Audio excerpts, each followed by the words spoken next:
Vrabel connection. Those guys were best of buds when they were in New England. But you might not know about the general manager of the Titans and how last year when this was all going down, there was a lot of talk that like Brady might go to the Titans. Now remember, Titans right out of the gate give Tannehill an extension, which was kind of like cross that team off the list for Brady. It's now down to the Chargers and maybe the Bucs, but John Robinson's the general manager of the Tennessee Titans. He's one of the most respected general managers in the league, and people don't realize that he was with the Patriots during many of Brady's years with New England, 2009, 2013. So there's mutual respect there as well. This is what we're dealing with, a great franchise, what the Tennessee Titans are right now, with a great stable head coach in Mike Vrabel, good ownership group, a good fan base, and I think Brady respects the heck out of what they've built there. So from Tannehill to the coach, who he knows real well as a former teammate, to the general manager, I think Brady's respect for the Titans is real, it's authentic, and if it wasn't Tampa, it might have been Tennessee. We don't know. In a different world, that path could have happened, but he goes to Tampa where he's okay and he's fine, and now they're having these joint practices. There's a lot of incestual stuff here where Brady knows those guys really well. He does, and he knows them well, and they have a really good ownership and a GM, and they have a really, really good quarterback. Some of the most interesting stuff that Brady talked about yesterday was not part of that clip, which is not a coincidence, but as pertains to the shop, there was the legendary moment now where he said that when he was a free agent, he talked to a team, and they said, we're good with our guy, and he said, you're going to go with that, bleeper, bleeper? He was asked point blank, hey, was Ryan Tannehill the blah, blah, blah, blah? Which is a fair question, because I feel like he's going to get that from every team's media now. And he says, absolutely not, was not Tannehill. And it shouldn't be Tannehill because, you know, you kind of mentioned it, Peter, how he's done.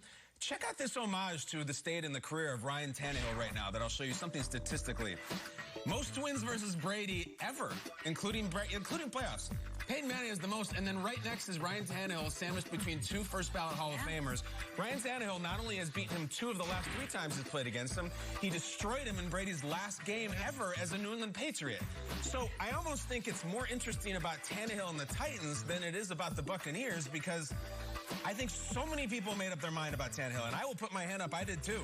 Converted quarterback or converted wide receiver, sort of fine. I used to call him the Caesar salad because he was just okay.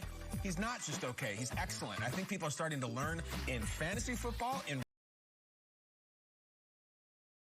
reality football, he is one of the best quarterbacks in the league. In any metric you can put him on, especially playing in big games against big-time quarterbacks. I think the Titans are going to destroy the AFC South this year. I'm just going to give it away right now. And I think Tannehill's going to be a big part of it, more so than everyone thinks it's going to be Derrick Henry. Watch how good Tannehill is this year. He's excellent. One of the most efficient quarterbacks in the National Football League since taking over 2019 Week 7. Yeah, he's been impressive. And to your point, Kyle, offensively, they have not had any issues. It's been the defense that has struggled. So when you hear Tom Brady talking about, boy, look at this defense and what they're doing, the disguises and how they're constantly moving around.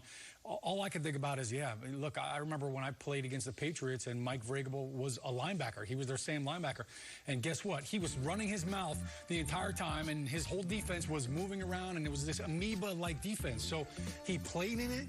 He's brought it with him. He was down in Houston with Romeo Cornell, morphed his own kind of defensive stuff, and now that's what he's brought to Tennessee. A couple of years ago, they were the best third-down defense in the league. Last year, and since Dean Pease has left, things have been a little bit different, but Mike Vrabel knows exactly how to get inside quarterbacks' minds. Bottom 5 defense last year. Yeah, Brady's out there saying they're the best thing ever. They were upside down defensively, and for Vrabel, I know he relishes on third down. How can I mess with the quarterback? How can we show all these blitzes and then bail out, or act like we're in coverage here and at the last second come screaming down? He and Tom Brady also know each other really well, and here's what I love about Vrabel. I mentioned he talks through the whole game. He is a big ball buster, loves talking trash. So here's the tweet that he sent out. All right, that's Tom Brady on the left, Mike Vrabel in the middle, and that on the right is Tom Brady's son, Jack, who's a ball boy for the Bucs this training camp. You gotta love Vrabel. Jack Brady talking with his favorite former Patriot, also pictured Tom Brady. It's great. Sean, you say he talked a lot. You mean like to his teammates stuff, or like he would talk bleep to you guys? Oh, talking trash. Really? Oh, especially the old lineman. Yeah? Oh, yeah, talking about how ugly you were and how overweight you were. Oh, yeah, Vrabel loved to put it on you. No lies. He didn't like it so much when you brought it back on him and when you put him down on the ground. Yeah. Which didn't happen a lot. The defensive coordinator is a guy named Shane Bowen, who was linebackers coach, is now coming in. That's going to be the X factor. defensive coordinator and offensive coordinator is no longer Arthur Smith, who built this amazing thing that they had going on, and now it's Todd Downing who's been elevated there. So there's some young coaches on that staff who have some big responsibilities if the Titans are actually going to compete with the AFC's best this year. It's so interesting. Yeah, I was ranking Tannehill, Derrick Henry. Today I'm doing wide receivers in fantasy. How much should I be considering that departure? It could be good. It could be a good thing. Or they could say, change let's run Derrick Henry. Exactly right. And Downing comes from the Vikings, but was with the Raiders for a long time and has been with the Titans, I think, since Vrabel's gotten there. So he knows the offense, but it's different when you're calling the shots. But I think Todd Downing's a really good coach, and it could be interesting to watch him this year. You think A.J. Brown should be in my top 10? I love AJ. I think he's going to be the number one. Like, I really do mean that statistically. And overall or in Tennessee? No, I'm talking about over Julio. Over Julio. Like, people wonder who's it going to be. The thing that we stumbled upon as a show that's fascinating about the Titans is the Derrick Henry 2,000 yards thing. We were entertaining this idea. What if Derrick Henry went back-to-back 2,000 yards? We looked up every 2,000-yard rusher ever. Barry Sanders and Juice and Terrell Davis and all of them. None of them have had more than 1,400 yards ever. So, like, the fact that Derrick Henry could even get close to that, the history does not say it will happen. But if you're Downing, aren't you like, let's use this thing? Like, it's hard to not be like, let's just give him the ball on every play. More Good Morning Football up ahead. We have action tonight. Tom Brady's former squad, taking on the Eagles in Philadelphia. They had joint practices all week leading up to a showdown preseason week 2 tonight on NFL Network. Yesterday, we had Goldberg, WWE legend, on the show. Played a little football back in the day. What other wrestlers had careers in the NFL? Oh, this is the mixed bag trivia? Oh, boy. Let's go! It's the biggest season ever. And NFL